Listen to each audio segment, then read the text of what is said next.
हमारी आदत ऐसी है, हम लोग ये विचार करते हैं मुझको उसके जैसा बनना है, मुझे उसके जैसा बनना है। हम ये विचार करते हैं कि मेरे को उसके जैसा बनना है। भगवान शिव की कथा कर रही है, शिव महापुराण की कथा कर रही है। हमें किसी के जैसा नहीं बनना, हमको तो हमारे भीतर से गुण प्रकट करना है। जो भगवान ने देकर भेजा है उसको, हीरे को हमें खोजना। कोई एक टैलेंट भगवान देकर भेजता, कोई एक हुनर भगवान देकर भेजता, और भगवान अगर किसी हुनर को देकर भेजा तो उस हुनर को खोजने का प्रयास करिए। संसार में जितने जन्म हैं, चाहे छोटे से लेकर बड़ा तक हो, एक ठेला चलाने वाला हो, चाहे ऑटो चलाने वाला हो, चाहे रोड पर बैठकर बूटा साफ करने वाला क्यों ना हो, चाहे बुआरी काटने वाला क्यों ना हो, भगवान ने सबको एक, भगवान शिव महापुराण की कथा कहती है, भगवान जब पैदा करता है तो एक हुनर देकर पैदा करता है। उस तत्व को हमें ढूंढना है।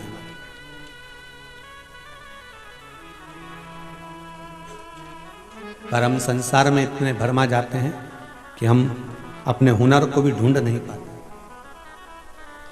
अपने भीतर के हुनर को ढूंढने का प्रयास करिए।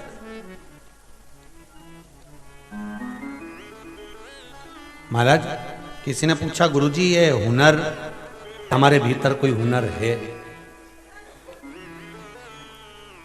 शिव महापुराण की कथा कहती है, जिस कार्य में आप लगे हुए हो, जिस कार्य में लगे, और उस कार्य को करते करते आपको उपन्न ना है, उबो ना,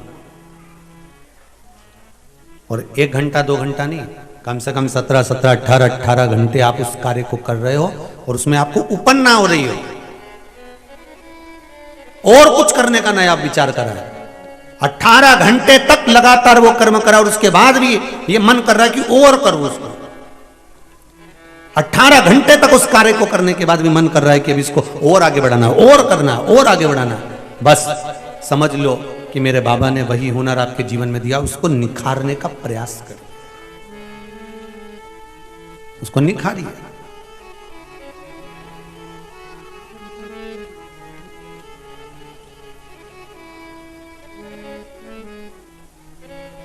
महाराज, पाने की ललक संसार में ना होती, सोने की चमक सोने में ना होती, फिर कौन पूछता? परमात्मा को पाने की अगर ललक है तो परमात्मा की ओर जा करो। अगर कुछ हुनर तुम्हारे भीतर है, तुम भजन गा सकते हो, भजन का हुनर है, तुम कुछ अच्छा बना सकते हो, बनाने का हुनर है, तुम अच्छी अगर रेसिपी बना सकते हो, उसका हुनर है, तुम्हारे भीतर कोई एक भगवान गॉड गिफ्ट देकर भेजता है, संसार में सबको दिया, उसको हमें प्रकट करना है, हमें उसको प्रकट करना। और बस भगवान से यही कहना, हमें दूसरे के भाग्य का मत देना प्रभु, हमें अपने भाग्य का देना, अपने भाग्य का।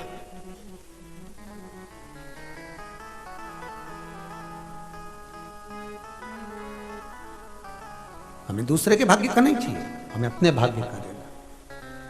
महाराज,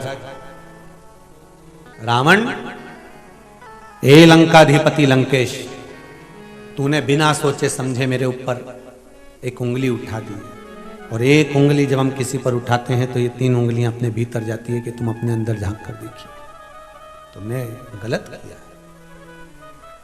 लंकाधिपति रावण हंसकर बोला, ठहाका लगाकर कहता है, अरे वृषभ नंदी, तो भूल गया मुझको? भगवान वृषभ ने कहा, नंदी ने कहा, मैं नहीं भूला, मैंने आपने मुझसे पूछा था तुम कौन हो, भूले तो तुम थे, मैं कहां भूला, मैं नहीं भूला, भूले तुम। और जैसे रावण भूल गया था भगवान के भक्त को, उसी तरह संसार में आकर हम भी भूल जाते हैं, हमें क्यों पैदा करा भगवान। प्रार्थना कर रहे थे, हमें माता के गर्भ से बाहर निकाल दे, हम भजन करेंगे, पर अब गर्भ से बाहर भी निकले, भगवान ने कहा चलो इतनी प्रार्थना कर रहा है, मुष्टिका बंद, अंदर प्रतिज्ञा कर रहा है मैं बाहर आऊंगा भजन करूंगा, पर जैसे ही बाहर आया भजन से दूर हो गया।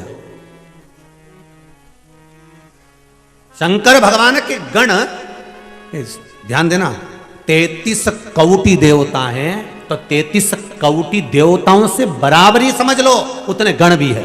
तो पूछा कि ये 33 कोटि देवताओं, तो इतने सारे भगवान शंकर के गण क्यों हैं, इतने गण क्यों? तो कहा कि गणों का एक काम है मृत्यु लोक में जाना, और मृत्यु लोक में जाकर भगवान शंकर के भक्तों को छांटना, उनके दुखों को दूर करना, उनके मन की बात शिव तक ले जाकर कहना।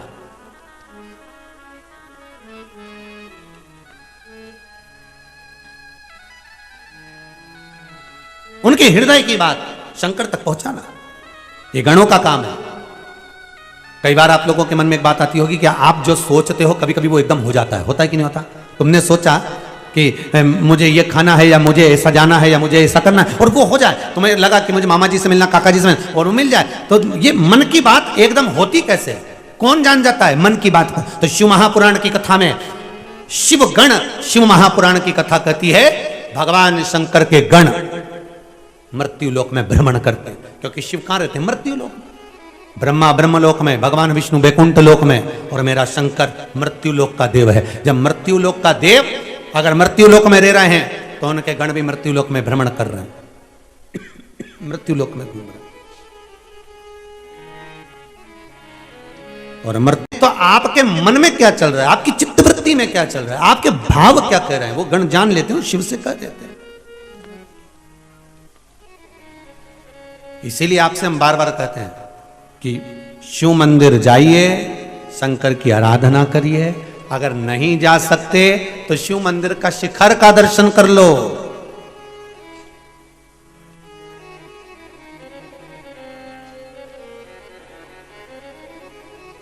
शिव मंदिर की चौखट का दर्शन कर लो, और वो भी नहीं कर सकते तो मन से श्री देता है।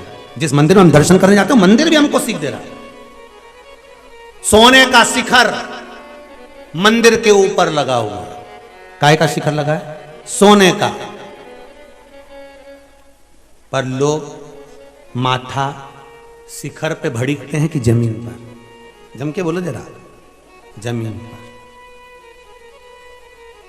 सोने का शिखर मंदिर के ऊपर लगा हुआ है, पर लोग मस्तक भूमि पर रखते हैं। सोने के शिखर की कीमत ज्यादा है कि वो पत्थर की कीमत ज्यादा है? अगर हिसाब लगाओगे तो सोने के शिखर की कीमत ज्यादा है, पत्थर की तो कोई कीमत नहीं है। भगवान भी कहता है मेरे दरवाजे पर धन की कीमत नहीं है, मन की कीमत है। मन से नमन करोगे तो मिल जाए। शिव भी कहते हैं मेरे दरवाजे पर धन की कीमत नहीं है, मेरे दरवाजे पर मन की कीमत है। आप मन से आओ, धन से नहीं। हम तो आपसे इतना सा कहेंगे, कभी आपसे ये नहीं कहा इस व्यासपीठ से कि आप जाकर इतना दे आना। नहीं नहीं, आप तो भगवान के दरवाजे पर एक लोटा पानी लेकर जाना और शिव से आराधना कर कर आना, और भगवान से कहना जरूर कि तेरा ही दिया मैंने खाया। बाबा इतनी कृपा करना, एक लोटा पानी लेकर आ रही हूँ, समर्पित कर रही हूँ, ये आपके चरणारविंद में। मेरे पास जो है मैं तुझे दे रही हूँ, पर इतना विश्वास है। तो दुनिया के लोग यही कहेंगे, बताओ वो सियोर वाला महाराज तो इतना चिल्ला चिल्ला के कहता है शंकर के मंदिर जाओ, शंकर की आराधना करो, पशुपति व्रत करो, शिव की आराधना करो, शिव की आराधना करो, और खाली अगर रह गया तो उसमें महाराज का कुछ नहीं घटने वाला। घटेगा किसका? लोग क्या कहेंगे? शिव की आराधना करने का बोला था, महाराज की आराधना करने का तो ना बोला था। लिखा किसी ने पत्र में।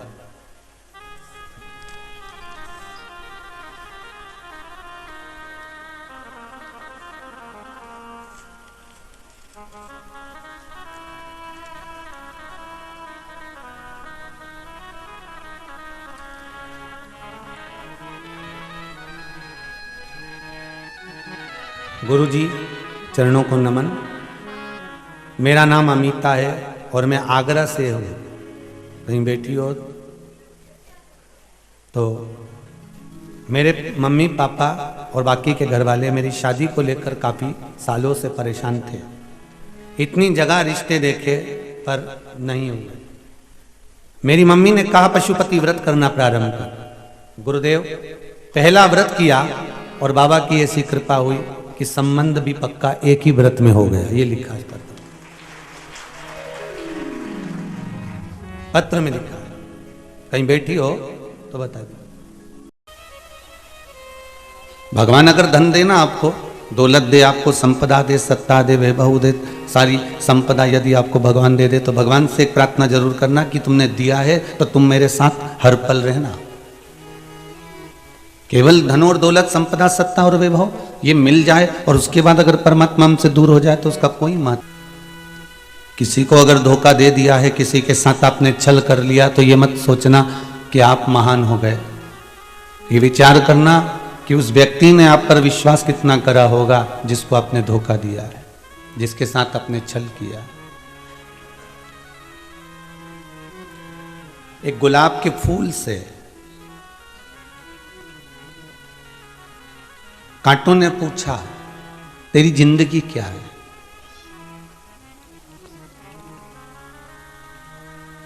पूरी तकलीफ में जिंदगी निकली है तेरी, हमारे साथ में रहा डर डर के रहा, कहीं कांटे तुझ में चुभ ना जाए और पूरा फूल बिखर ना जाए, पूरा पुष्प बेकार ना हो जाए।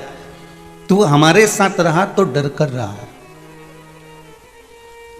क्या जीवन है तेरा? और एक दिन जब टूटता है, कहीं चढ़ भी जाता है तो उतरने के बाद कहीं कचरे के ढेर में पड़ा रहता, कहीं कचरे के ढेर में तू पड़ा हुआ। क्या जीवन है तेरा? गुलाब के फूल ने कहा रोज रोज मैं कचरे के ढेर में नहीं जाता, कभी कभी उतरने के बाद सूख कर गुलकंद भी बन जाता हूं।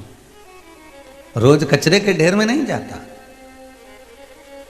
कांटा जैसे गुलाब के फूल को बार बार कह रहा है, कांटा गुलाब के फूल का एक हृदय कमजोर कर रहा है, तो गुलाब का फूल भी कह रहा है कि मैं रोज कचरे में नहीं जाता, एक दिन मैं गुलकंद बन जाता हूं। उसी तरह आप अपनी हिम्मत ना हारिए।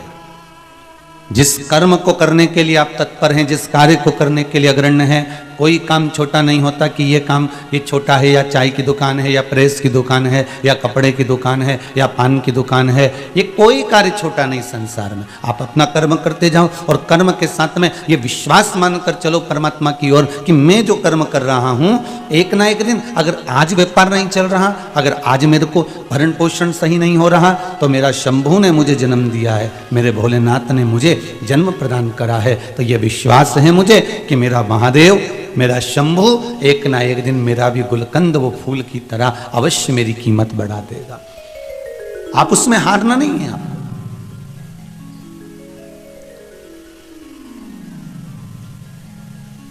जीवन तो जीना है मनुष्य को। जैसे वो आइसक्रीम नहीं होती, खाओगे तो भी पिघल जाएगी और नहीं खाओगे, अरे जम के तो बोलो, तो भी पिघल जाएगी। तो क्या करोगे? खा ही लोगे ना, क्योंकि पिघलने के बाद तो खाओगे नहीं तुम उसको। आइसक्रीम जैसा जीवन है।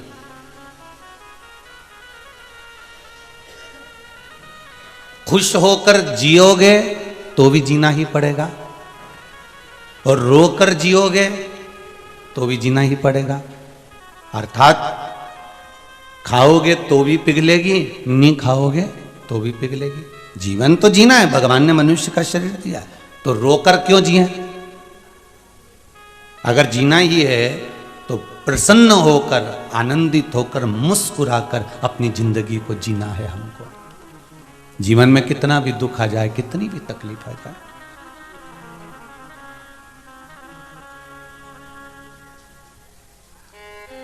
कल एक बेटी कह रही थी, गुरुजी शाम की बात है, बहुत दुखी हो गई हूं मैं, इसलिए मैं तो जा रही थी प्राण छोड़ने के लिए, पर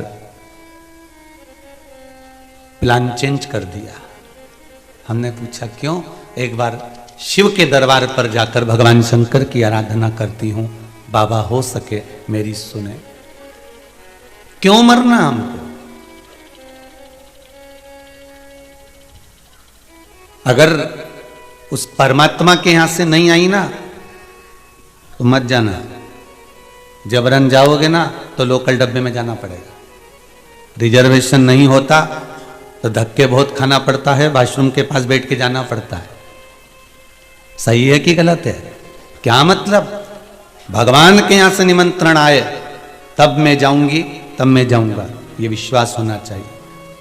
तब तक अगर परमात्मा के यहां से निमंत्रण नहीं आता तो ये जीवन आइसक्रीम की तरह है, पिघलेगा। इससे अच्छा है कि इसको स्माइल देकर, प्रसन्न होकर, भगवान का भजन कर कर, भगवत स्मरण कर कर, भगवान का नाम लेकर इसको मुझे ग्रहण करना है, इसको मुझे निगल जाना जीवन। और किसके लिए रो रहे हो साहब? भगवान कृष्ण स्वयं गीता में कह रहे हैं कि तुम किसके लिए रो रहे हो? अर्जुन, ये तेरे सामने खड़ा है, ये भीष्म पितामह है, तुम मत चला बाण, ये भीष्म पितामह चलाएगा। प्रैक्टिकल करके देख। अर्जुन ने कहा ऐसा होता है क्या? मेरे पितामह मुझे मारेंगे? अर्जुन, अब मैं तुझसे कहता हूं कि तू रख दे ये गांडीव, रख नीचे गांडीव। अर्जुन ने जैसे गांडीव नीचे रखा, भीष्म पितामह ने साध कर बाण छोड़ा। भगवान ने कहा ये देख ले, किसके लिए रो रहा है अर्जुन? तू अगर बाण नहीं चलाएगा तो भीष्म पितामह चलाएंगे, तू अगर नहीं मारेगा तो ये मारेंगे। तुझे सामने लगता है गुरु द्रोणाचार्य खड़े हुए हैं, तुझे लगता है कि ये तेरे कौरव, तेरे भाई खड़े हुए हैं, तेरा दुर्योधन, तेरा दुशासन भाई खड़ा हुआ है, पर जितने तेरे सामने खड़े हैं सब तेरे रिश्तेदार हैं। तू एक बाण मत चला, पर सामने से जो शस्त्र आएगा तू उनको झेल नहीं पाएगा। तेरे से बलवान बाण सामने से कर्ण चलाएगा, सामने से भीष्म पितामह चलाएंगे, गुरु द्रोणाचार्य चलाएंगे, दुर्योधन चलाएगा। अर्जुन, किसके लिए रो रहा है तू? ये सामने खड़े इनके लिए। और मेरा जो लोग कहते हैं कि हम मरने जा रहे हैं, हम तो प्राण छोड़ देंगे, मैं कहूं उनसे कि तुम किसके लिए मर रहे हो? जो तुम्हारे जाने के बाद नुक्ती खाएं, खोपरा पाक खाएं, गुलाब जामुन खाएं, तो क्यों तुम मरो? तुम तो जिंदा रह के उनके प्राण खाओ, क्यों मरो तुम?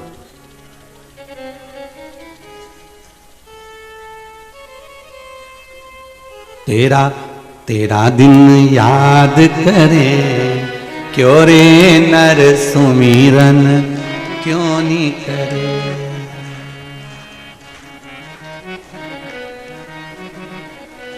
और फिर बाद में क्या करें? तेरा दिन बाद नुकती झड़े, जो रे नर सुमिरन क्यों नहीं करे, सुमिरन क्यों नहीं करे, क्यों रे मन सुमिरन क्यों नहीं करे। तुझे लगता है कि ये अपने हैं, पर संसार सागर में कोई अपना नहीं। जो जन्मे हैं अकेले जन्मे हो, संसार में दिखते सब अपने हैं पर पीछे से धोखा देने वाले।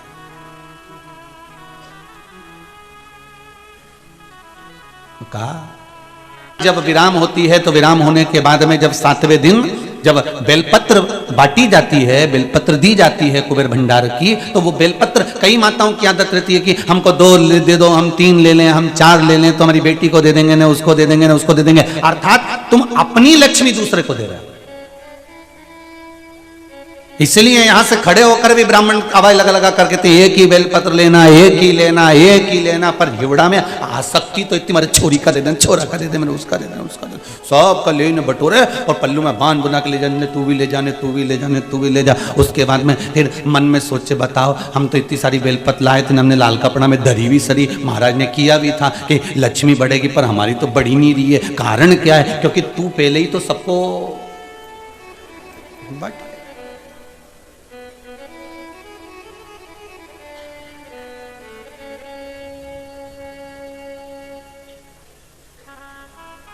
कथा के विराम पर बेलपत्र उठाकर यजमान को भी दी जाती है ना, तो यजमान से व्यासपीठ से कह दिया जाता है कि ये आपकी है, आप अपनी झोली में से किसी को मत देना।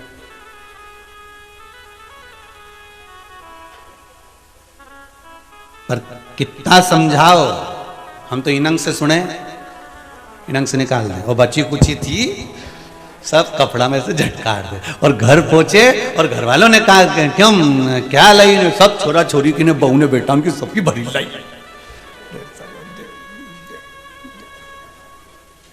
और बचा कुछ आता तो मोहल्ले में भी बांट दिया। होता है, बांटने के लिए बहुत सी चीज है, आप बांटो, मना नहीं है, पर कोई अपनी तिजोरी का खजाना बांटता दिखा है? तुम्हारे घर में कितने सोने की रकम है तिजोरी के अंदर, तुम निकालो, बांट के बता दो। बेलपत्री विराम के दिन की तिजोरी की रकम से कम नहीं होती कि वो भंडार है, ये कुबेर का खजाना है, ये साधारण नहीं हो सकती, ये साधारण नहीं है।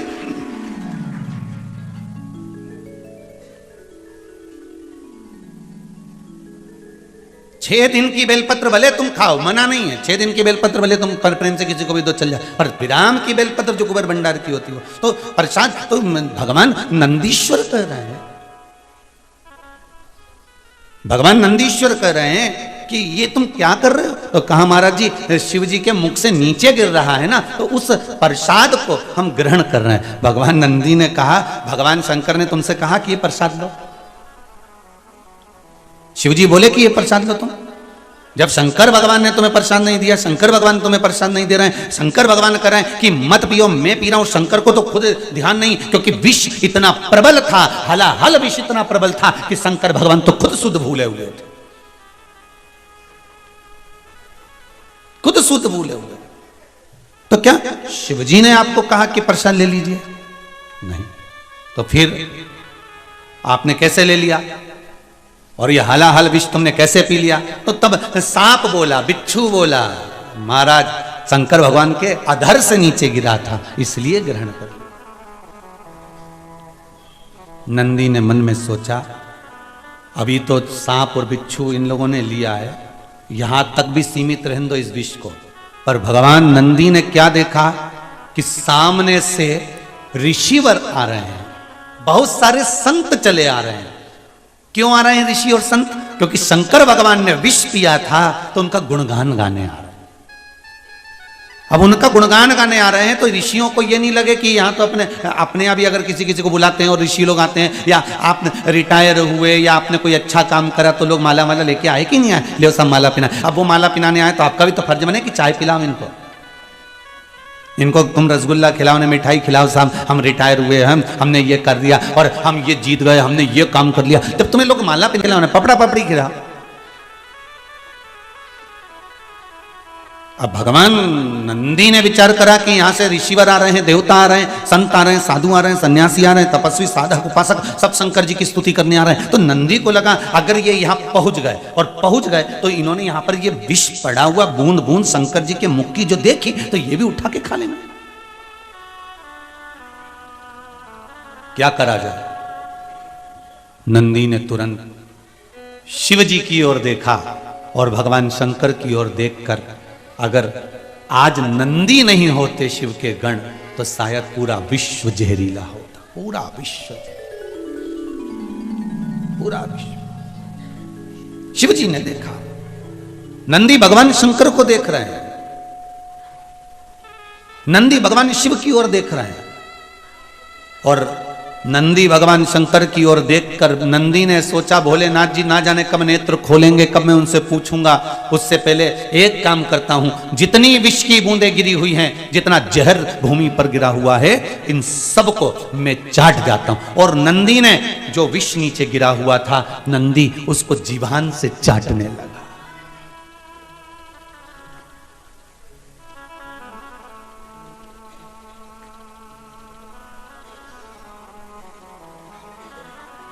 मनुष्य की जीवान,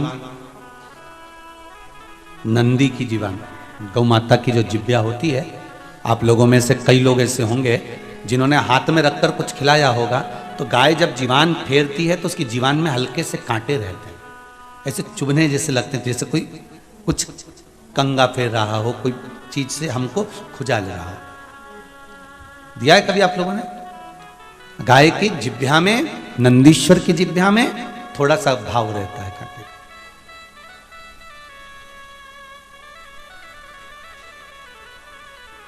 जो बूंदें कैलाश पर गिरी थी नंदी ने जब जीवान से फेरना चालू करा तो जहां नीचे भी वो बूंद जब दब गई थी तो नंदी की जिह्वा से वो बूंदे भी निकल कर बाहर आ गईं और नंदी सब चाट गया। चाटा नंदी ने।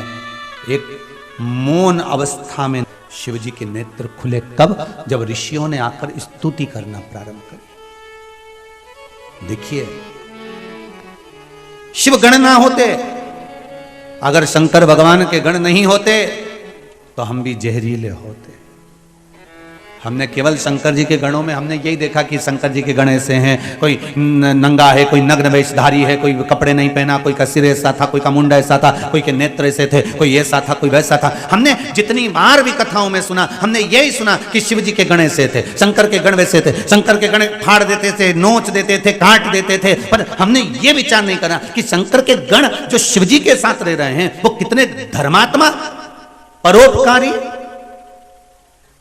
कितने सत्कर्मी, कितने भजनावली भी थे।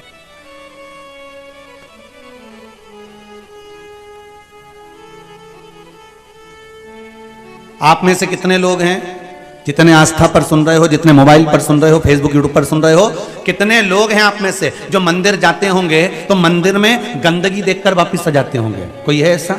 अगर मंदिर आप जाते हो शंकर जी के तो शिव मंदिर में जाते हो, अगर आपको कहीं गंदगी नजर आती है तो आप पोछा लगा कर आ जाते हो। यह चीज आपने शिव महापुराण से सीख ली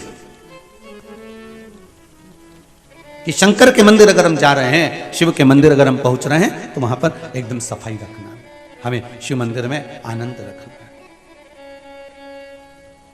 अब भगवान शंकर की दृष्टि खुली क्योंकि स्तुति ऋषियों ने, संतों ने, साधुओं ने, साधकों ने, उपासकों ने करी। दृष्टि खुली और जब दृष्टि खुली, जैसे ही दृष्टि खुली तो नंदी की ओर दृष्टि गई। भगवान ओघड़दानी भगवान शंकर ने देखा नंदी को, आवाज लगाई, नंदी।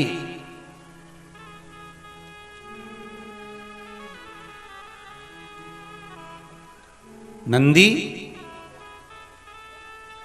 ओ नंदी, आवाज लगाई। नंदी हिला नहीं। विष प्रबल था जिसको भगवान शंकर ने पिया था, प्रबल विष। नंदी फिर आवाज लगाई पर नंदी हिला नहीं। थोड़ी देर बाद देवादिदेव महादेव जिन्होंने कंठ पर विष को रखा था वो उठकर खड़े हुए। सारे ऋषि, साधु, सन्यासी, तपस्वी, साधक, उपासक, संत, महात्मा सारे की सारे स्तुति गा रहे हैं। शंकर भगवान ने सबसे पहले नेत्र खोले तो उन साधु, संत, सन्यासी, तपस्वी, साधक, उपासक स्तुति गाने वाले पर नहीं गई भगवान की दृष्टि। अगर भगवान की दृष्टि गई तो नंदी पर गई। क्यों? शिव महापुराण की कथा कहती है ढोंग करने वाले और भजन करने वाले भगवान अच्छे से पहचानते हैं कि ये क्या कर रहा है। 2 घंटे तक माला लेके बैठ गए,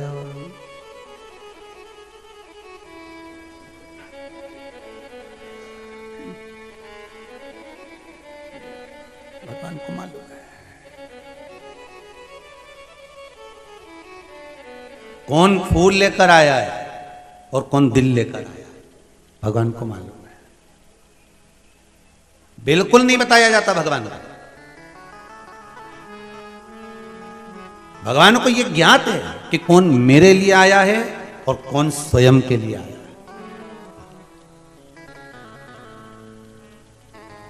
एक बात जरूर कहूंगा,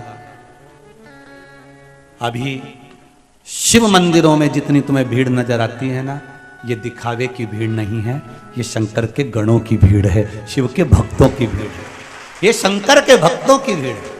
ये दिखावे की भीड़ नहीं है शिव मंदिरों में। अभी जो तुम सोमवार के सोमवार दर्शन करते हो, शंकर भगवान के मंदिर में पशुपति व्रत होते हैं, सोमवार का आनंद होता है, लोग मंदिर में 5-5 दिए लगा कर जाते हैं, ये दिखावे की भीड़ नहीं है, ये दिल से जुड़े हैं भगवान शंकर से। इसलिए शायद मेरा भोलेनाथ, मेरा ओघड़ी, मेरा शंकर दिल से देता भी है। एक पत्र आया बड़ा सुंदर,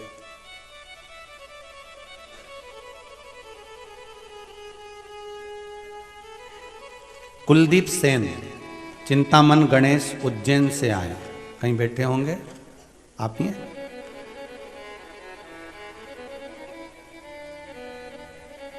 जरा खड़े होइए, माइक दीजिएगा। आपने लिखा है कुलदीप जी कि शादी के लिए 3 वर्ष से घर के लोग परेशान थे, आपने लिखा है। हाँ लिखा था। अब विवाह का क्रम हुआ? हाँ होगा, हो गया। हाँ। यहाँ पहले आए थे आप? हाँ आए थे 22 तारीख 22 अक्टूबर को आए थे। हाँ। और दूसरी बार अभी आए हो, जनवरी है। हाँ। अक्टूबर, नवंबर, दिसंबर 3 महीने में बाबा ने वापस बुला लिया। हाँ विवाह हो गया? हो गया। बाबा की बधाई हो, बहुत बहुत। बैठिए विराजिए। श्री शिवाय। शिवाय। बहू आई है साथ में? बहू आई है? अच्छा दोनों आए हैं। श्री शिवाय नमस्तुभ्यम। बहुत बहुत धन्यवाद, बधाई। बाबा की कृपा है। शिव उपासना में ये शिव महापुराण के प्रति समझ लो, चाहे मेरे ओघड़ दानी के प्रति समझ लो, मेरे शंकर के प्रति समझ लो कि 2 साल से आप लगातार आस्था चैनल पर शिव महापुराण की कथा सुन रहे हो, और अगर मंदिरों में आपको भीड़ नजर आ रही है सोमवार की सोमवार, तो ये दिखावे की नहीं है, ये शंकर के गणों की भीड़ है, ये शिव भक्तों की भीड़ है। और दिल से विश्वास रखकर एक पत्र और बड़ा सुंदर आया है महाराज, देखिए।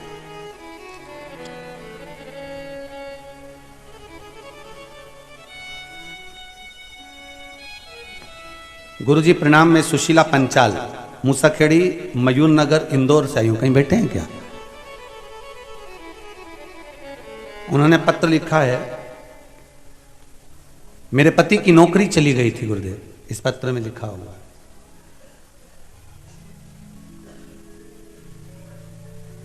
सोमवार की अष्टमी का 31 चावल के दाने, 31 बेलपत्र, 31 मूंग के दाने आपने चढ़ाने का उपाय बताया था। इस पत्र में लिखा है गुरुदेव, वो अष्टमी सोमवार की अभी गई है जिस पर मैंने ये किया था, और जिस समय नंदीश्वर पर मैं मूंग के दाने चढ़ा रही थी, तभी मेरे पति की नौकरी के लिए ऑर्डर आ गया और मेरे पति की नौकरी लग गई। ये पत्र में लिखा है। बहुत बहुत बधाई हो। ओघड़दानी की कृपा है इसलिए आप दिल से करो तो। आप बताओ सोमवार की अष्टमी कब गई है? अभी गई ना? अभी करे, अब आप लोगों ने उसको अनुष्ठान करा होगा और बाबा से विनय ही करी होगी। आप दिल से इतना विश्वास रखो कि शिव मंदिर में जो भीड़ बड़ी है, शंकर के मंदिर में जो लोग जा रहे हैं, ये दिखावे के नहीं हैं, किसी के द्वारा भेजे गए नहीं हैं, ये शंकर को दिल में रखकर शंकर के दरवाजे जाकर शंकर को दिल से रिझा रहे हैं। ये शिव के गण के स्वरूप है।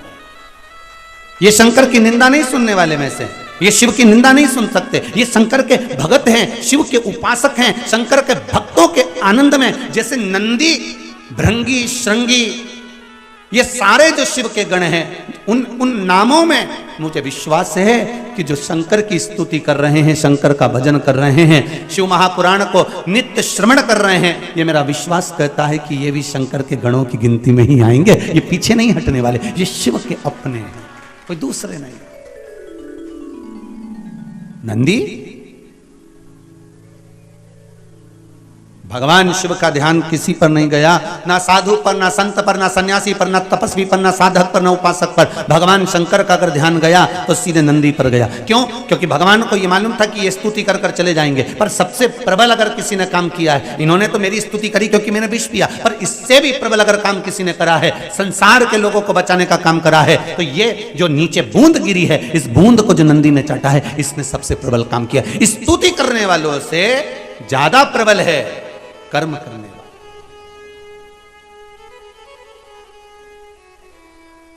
अरे भाई, स्तुति करने वालों का तो क्या है, जिसके गले में माला आती है लोग स्तुति उसी की करने लगते हैं। बोलो सही है कि गलत है? तुम्हारे नगर में, तुम्हारे क्षेत्र में, तुम्हारे मोहल्ले में जो एमएलए का चुनाव लड़ रहा है, जो सांसद का चुनाव लड़ रहा है, जो मंत्री का चुनाव लड़ रहा है, जो अध्यक्ष का चुनाव लड़ रहा है, जो उपाध्यक्ष का चुनाव लड़ रहा है, कोई पार्षद आदि का चुनाव लड़ रहा है, तो जो जीत गया, सारे घर के लोग, परिवार के लोग, मोहल्ले के लोग, नगर के लोग पहले दूसरे को माला पहनाते थे, वो हार गया, उसको ना पहना कर किसको पहनाएंगे? जो जीत गया उसको। और उसके बाद भी अगर कोई दूसरा जीतता है तो लोग उसको पहनाएंगे, उसके बाद भी कोई दूसरा जीतता है तो लोग उसको पहनाएंगे, फिर उसकी स्तुति करेंगे, उसका गुणगान करेंगे, उसका भजन करेंगे कि उसने ऐसा कर दिया। अरे स्तुति मेरे शंकर करें, मेरे ओघड़दानी, मेरे त्रिकालदर्शी, मेरे कैलाशी, मेरे शंभू करें, स्तुति और माला तो ये मिल सकती है, मना नहीं। वो कितने समय की होती है? थोड़े समय की। पर गुणगान भगवान का जो कर्म करा है नंदी ने, वो कहने के लायक नहीं, हृदय से लगाने के लायक है। और भगवान मेरा ओघड़दानी, मेरा त्रिकालदर्शी, मेरा कैलाशी, मेरा शिव उठा, और मेरा शंकर, मेरा ओघड़दानी, मेरा शंभू, मेरा त्रिकालदर्शी, मेरा कैलाशी। और एक निवेदन आपसे करें, जैसे हम कहते हैं ना कि मेरा शंकर, ऐसा आपको भी दिल से कहना चाहिए, जम के बोलो मेरा शंकर। एक ही तो है जिसको अपन मेरा कह सकते हैं, बाकी के तो सब मतलब के यार हमने देख लिया। झूठे नाते झूठे रिश्ते, अरे झूठा है संसार हमने देख लिया। ये हम एक ही को तो अपना कह सकते हैं। किसी किसी को इसमें भी लगता है कि गुरुजी मेरा शंकर क्यों कहते हैं, उनका है क्या? तो तुम छाती ठोक के कहो कि मेरा है, तुम भी कहो।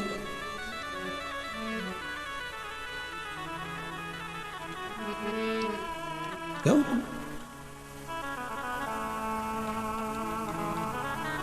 पूर्ण के स्वरूप की तरह नंदी भी इतने सुंदर, मेरा शंभू भी इतने सुंदर, मेरा विश्वनाथ, मेरा महाकाल राजा, मेरा कैलाशी, मेरा कुबेर भंडारी, मेरा कुबेरेश्वर महादेव इतना सुंदर। नंदी भी सुंदर, शिव भी सुंदर। अब नंदी को देखकर सब आसक्त हो जाए। तो नंदी ने विचार करा कि अगर मैं इतना सुंदर रह गया और शंकर जी की सेवा में रहा और लोग शिव जी के दर्शन करने आए, शिव के धाम में पहुंचे और मुझसे मिले, ये अच्छी बात थोड़ी ना। उन्होंने शंकर जी से कहा, भोलेनाथ, शिव जी ने कहा मांग तुझे क्या चाहिए? प्रभु प्रभु हाँ, मेरा चेहरा पशु का कर दो, बैल का कर दो, वृषभ का कर दो। शिव जी ने कहा इतने सुंदर नंदी का चेहरा अगर मैं वृषभ का बनाऊंगा, बैल का बनाऊंगा, अच्छा लगेगा? नंदी कहने लगे, प्रभु आप तो मेरा चेहरा वृषभ का कर दीजिए, बैल का कर दीजिए। शिव जी ने कर दिया, ठीक है। जितने गण तुमको पीछे फोटो में दिख रहा है, जितने, एक भी सही साथ ठिकाने का दिख रहा है?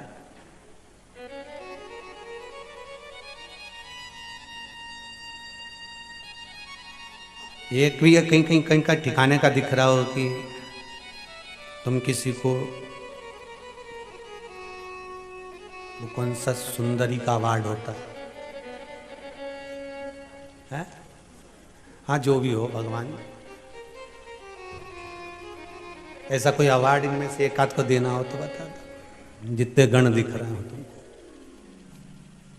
शिव जी के गणों में कोई तो अच्छा सुंदर सब हैं, सब सुंदर हैं, तो कैसे कह सकते हो कि सब सुंदर हैं? तो शिव महापुराण की कथा में कहा है, सत्यम शिवम सुंदरम, मतलब जो सत्य के मार्ग पर चलता है उसको शिव मिल जाता है, और जिसको शिव मिल गया उसका जीवन तो वैसे ही सुंदर हो जाता है। तो हमको लग रहा है कि ये सुंदर नहीं है, हमको लग रहा है कि इन्होंने रूप बदल कर रखा है, कोई 12 आंख रखे, कोई 12 हाथ रखे, कोई पांव रखा, कोई सिर रखा। इनकी सुंदरता भले हमें लगे कि ये सुंदर नहीं दिख रहा है, पर ये हृदय के सुंदर। संसार में दो तरह के लोग होते हैं साहब, एक सुंदर तो बहुत दिखे, बहुत सुंदर साहब, अरे उनकी बहू ऐसी जोरदार, अरे उनकी बेटी ऐसी जोरदार, ने उनका छोरा इतना जोरदार, ने उनकी काकी ऐसी सुंदर, ऐसी सुंदर, इतनी बढ़िया। फिर क्या, फिर वो ऊपर रह रही है पर नीचे रह रहा। मतलब केवल चेहरे की सुंदरता थी पर भीतर की सुंदरता नहीं, भीतर की सुंदरता नहीं। महाराज खूब सुंदर थे नंदी। नंदी ने कहा नहीं नहीं प्रभु, मेरे को ये स्वरूप नहीं चाहिए, मेरे को तो आप पशु का स्वरूप लगा दो, वृषभ का स्वरूप लगा दो और मेरा ये स्वरूप बना दीजिए नाथ, मुझे ये स्वरूप नहीं चाहिए। भगवान ने कहा अरे नंदी तेरा स्वरूप बिगड़ गया। नंदी बोला मेरे को स्वरूप से मतलब नहीं, आप तो दाता तेरे चरणों के होना हमें दास है तेरे। लगा दिया नंदी का मुख, बेल का मुख लगा दिया। महाराज सामने से लंकाधिपति रावण आ रहे थे और कहां से आ रहे थे? कुबेर को जीत कर। अब कुबेर पर आक्रमण कर कर, कुबेर पर विजय प्राप्त कर कर कुबेर को जीत कर आ रहे थे, तो इनके भीतर अहंकार आ गया। लंकाधिपति रावण के भीतर अभिमान। जब कोई जीत कर आता है ना कुछ जीत कर आए, भले चाहे तुम चुनाव जीत कर आओ, चाहे पद जीत कर आओ, चाहे कोई वस्तु जीत कर लाओ, चाहे कोई सामग्री जीत कर लाओ, चाहे तुम कुछ भी। एक वो साधारण सा पहले होता था ना, ऐसे तखत पे पाउडर का डब्बा रख देते, साबुन धर देते, ऐसा एक आध दो सामान और धर देते, सरफ की थैली, और ऐसा उसमें रिंग रहता, ऐसा फेंकते। उसमें अगर रिंग आ गया तो सामान जम के तो बोलो तुम्हारा, बस वो रिंग अगर उस पर गिर गया तो वो तुम्हारा सामान। अब लोग उसको 4 रिंग ले लें, भैया हमको 2 रुपया का 4 रिंग दे दो, 4 रिंग लिया और एक एक फेंके, और पाउडर का डिब्बा जैसे ही उसका खुल गया, अब वो तो इतना फूल गया खुलते से। अब पाउडर का डिब्बा 5 रुपए का और फूला इतना 50 रुपए का, इतना। अब ये कब तक फूलेगा? जब तक घर नहीं जाएगा। और घर गया ना, और जो पाउडर का डब्बा दिया, इतने में घर के लोगों ने, मम्मी ने पूछ लिया छोरा कहां से लाया? फिर तनिक गया वे तो छोरा कहां। तुम देखना जो दूल्हा होन घोड़ी पे जाए ना, ये वैसे घोड़ी पे बैठा बैठा यूं हो जाए, फिर जैसे इनकी कोई निछावर करने आए 10 रुपए से तो यूं होता है, फिर यूं, फिर निछावर करे से तो यूं। तो ये छोरा कहां से लाया? फिर तनी गया तो 10 रुपए का। वो तो मैंने रिंग फेंका, कजन कितना लोग लगा था, एक के भी नहीं आए ना, हमारे पाउडर का डिब्बा ही नहीं गया। अब इसने तो कह दिया पाउडर का डिब्बा आ गया, और इसकी मम्मी के समझ में आ गया 3 दिन से वो 2 रुपया नहीं मिल रही। अभी के 2 के पाउडर बना दिया। अब रावण को थोड़ा सा अहंकार आ गया। वैसे तो लंकाधिपति रावण को अभिमान तो था, बहुत था, पर आज विजय प्राप्त कर कर आ रहा है, आज जीत कर आ रहा है। कुबेर का खजाना जीत कर आ रहा है, कुबेर पद को जीत कर आ रहा है। और जो अलकापुरी से जीत कर आ रहा था, और सामने नंदीश्वर आ गए, भगवान शंकर के गण आ गए, और जो नंदीश्वर आए, जो शिव के गण आए, इसने क्रोध में आकर अहंकार की भाषा कह दी, अरे कौन हो तुम, कौन हो? नंदी ने कहा तुम मुझे पहचानते नहीं हो। रावण नंदी को कई बार मिल चुके थे, क्योंकि रावण किसकी आराधना करते थे? शिव जी की। जब रावण भगवान शंकर की आराधना करते हैं तो नंदी से मिले होंगे कि नहीं मिले होंगे? कई बार मिल चुके थे। पर व्यक्ति जब जीत कर आता है और व्यक्ति के भीतर अहंकार आ जाता है, तब वो पूछता है तुम कौन? साहब हम तो तुम्हारे मोहल्ले में तो रहते थे, ऊपर किराए के मकान में, तुम नहीं पहचाने हमको? तुम कौन? मतलब जीता है, अभिमान आ गया, अहंकार आ गया। तुम कौन?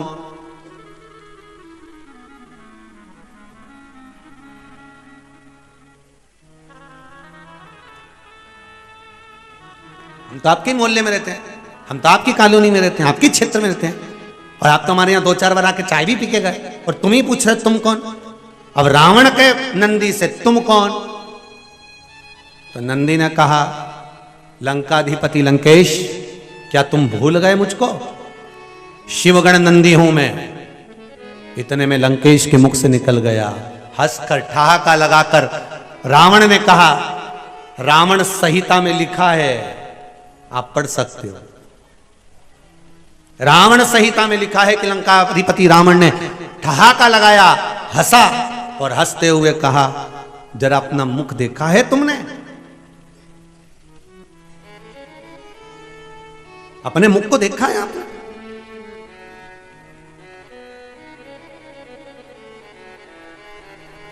बहुत अंतर है महाराज। जो बार बार मुख दिखाने की बात करे ना, वो रावण है, और जो स्वयं अपना मुख दर्पण में देख ले, वो दशरथ है। दशरथ जी ने सिंहासन पर बैठकर दर्पण बुलाकर अपना मुख देखा था और देखा कि मेरे बाल श्वेत हो गए हैं। दर्पण, दशरथ जी ने जो खुद का मुख देखा वो दशरथ हैं, जो स्वयं का मुख देखे वो राम है, जो स्वयं का मुख दर्पण में देखे वो कृष्ण है, जो देखे वो राम, वो दशरथ हैं, और जो दूसरे को मुख देखने का कहे वो रावण और कंस हैं। जैसे रावण ने कहा, विभीषण को भी कहा था, तुम मेरा होकर मुझे ज्ञान देता है, जा जरा दर्पण में मुख देख अपना। और रावण ने नंदी को भी कहा था, शंकर भगवान के गण को भी कहा, जा जरा दर्पण में मुख देख। जो बार बार दूसरे को मुख देखने का कहे, दूसरे पर उंगली उठाए, जरा मुख देख करा, जरा मुख देख करा, समझ लेना वो रावण ही हो सकता है। दूसरे पर उंगली उठाने से पहले, दूसरे पर अपशब्द कहने से पहले, दूसरे पर ताना देने से पहले, दूसरे को गाली देने से पहले, दूसरे पर अपशब्द कहने से पहले, दूसरे पर लांछन लगाने से पहले, दूसरे को वाणियों से अपशब्द कहने से पहले अपने भीतर झांक कर देखो कि तुम कैसे हो। दूसरे को दर्पण देखने का कहते हैं रावण। रावण कह रहे नंदी को कि जरा दर्पण में मुख देख कर आ। रावण ने विभीषण को भी कहा था कि जरा दर्पण में मुख देख कर आ। वो रावण राक्षस है, असुर प्रवृत्ति का।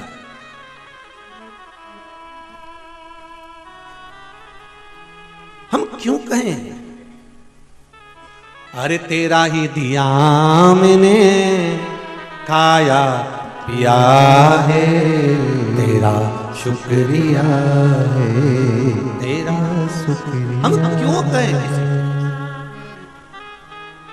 क्या किसको रोइए, चादर तान के।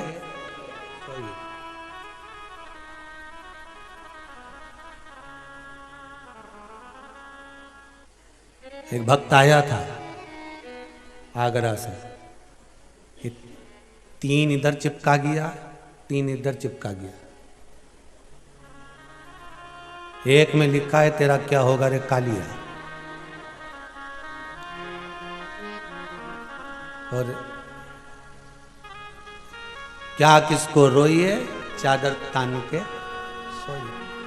जो शिव महापुराण में बोलते हैं ना, वो उसने लिख के ले आया और चिपका के चले गए। तुमने कहा क्यों ये चिपका रहा है? हाँ गुरुजी, कभी कभी कथा नहीं होती है ना, तो लोग पढ़ के ही चले जाएंगे, नहीं सुनेंगे, पढ़ेंगे तो सर चिपका गया। अच्छा, शंकर जी के जितने भगत हैं नहीं, सभी इनसे कम जो आए नहीं है, सब इनसे कम नहीं हो सकते। और सब अब 8-10 माताएं मिलके वो कुआं के पास में पत्थर उन पड़े, उसी पे बैठ के घर से टिफिन लाई होंगी तो भोजन कर रही होंगी। हमने मन में सोचा, बताओ कैसे वो पत्थरों पे बैठी होगी, कैसे भोजन कर रही होगी, कंकर ही कंकर तो सब है, कैसे बेचारी भोजन कर रही होगी। हमने अंदर से उसको बोला आकाश को कि आकाश बोल के आओ, थोड़ा अच्छी वाली जगह पे बैठ के भोजन कर लो, जहाँ पर अच्छी साफ जगह। तो वो तो कह नहीं, तो सब लिया तो सब चल। अब मन ऐसा दुख है कि एक आध लड्डू लुढ़क गया, मान लो कभी कभी हो जाता है उसमें। वो एक बार वो कहाँ, वो नर्मदा जी का तट बड़वानी का खलघाट, वहाँ खड़घाट साइड कथा हो रही थी, और जजमान बोले कि गुरुदेव गुरुदेव, हमने कहा क्या है? तो कहे गुरुजी यहाँ पर अपन सब मिलके, हमारा मन है कि सारा कार्यकर्ता मिलके यहाँ पर दाल बाफला बनाए, दाल बाटी बनाए। ठीक है बनाई लो, और बनाओगे नर्मदा जी का घाट, माई को भोग लग जाएगा, भोजन कर लेंगे, कोई बात नहीं, बनाओ।